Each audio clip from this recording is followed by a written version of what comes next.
इस खूबसूरत वीडियो को देखने से पहले हमारे चैनल को सब्सक्राइब ज़रूर करें। कि देखें, सबसे बड़ी तालीम बच्चे को मिलती है माँ से। जब बच्चा रहम मादर में होता है, माँ के पेट में होता है, तो इस हवाले से फीचर रिएक्शंस टू साउंड, ये एक किताब है।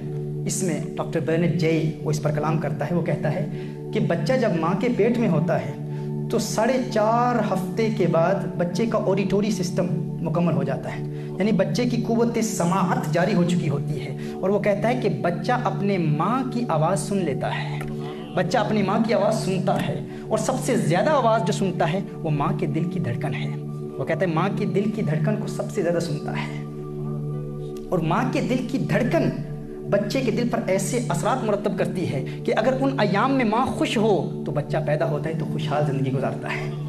अगर उन अयाम में माँ गमगीन हो, माँ गुस्से में रहती हो, और अगर माँ उन अयाम में परेशान रहती हो तो बच्चा जो पैदा होता है उस बच्चे में भी गुस्से की कैफियत रहती है, परेशानी की कैफियत रहती है। लिहाजा ये इंतहाई अहम है कि जब माँ उन अयाम से गुजर रही हो तो माँ उस वक्त खुश रही और कुरान करीम की तिलावत करती रही, जिस हालत में आप सल्लल्लाहु अलैहि वसल्लम की अज़मतों के ताने अलापती रही। क्योंकि वो जो 9 महीने होते हैं वो बच्चे की तरबियत माँ के पेट से ही शुरू हो जाती है, माँ के पेट से शुरू हो जाती है।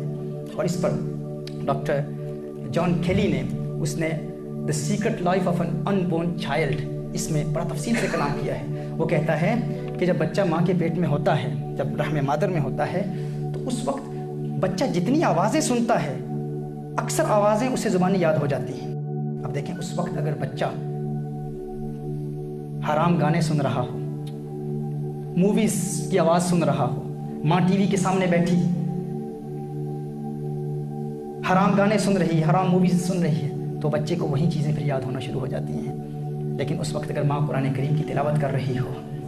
अच्छा, ये बता दूँ, यहाँ पर माशाअल्लाह हमारी एक और बात अभी मेरे जहन में आ रही है और एक अजीम नुक्ता जहन में आ रहा है, इंशाअल्लाह आप महजूज़ होंगे।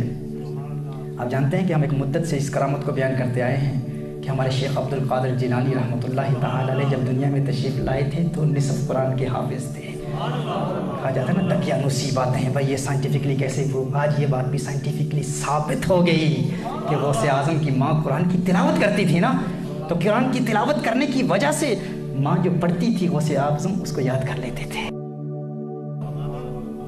गौसे आज़म उसको याद कर लेते थे कि माँ के पेट में बच्चा जो आवाज़ें सुनता है वो उस बच्चे को याद हो जाती हैं। और इसी हवाले से कहा ना कि देखिए, इसीलिए माँ जब बच्चा दुनिया में आता है ना, तो माँ जब बच्चा रो रहा होता है तो माँ अपने बच्चे को अपने सीने की बाईं जानिब रखती है। क्यों?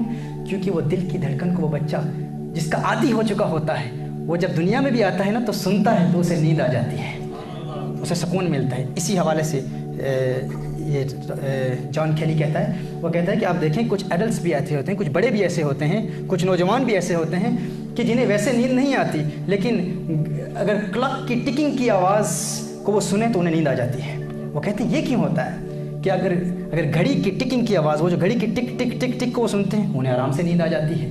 ये कैसे होता है? क्योंकि माँ के दिल की धड़कन उन्हें याद होती है, और घड़ी की टिकिंग की आवाज़ माँ के दिल की धड़कन से मिलती है, जिसकी वजह से उन्हें आराम से नींद आ जाती है, सुकून से नींद आ जाती है। तो ये दिल की कैफियत है मोहतरमा हिब्बा, ये दिल में पैदा होने वाली कैफियत हैं। अच्छा, इसमें फिर ये कलाम करता है कि माँ के दिल की जो कैफियत है वही बच्चे के दिल की कैफियत होती चली जाती है, बच्चे के दिल की वही कैफियत। और जब बच्चा दुनिया में आए, अगर आप अपनी औलाद की परवरिश दीन इस्लाम के मुताबिक करना चाहते हैं तो अपनी औलाद को अल्लाह के प्यार, उनका कुर्ब दें।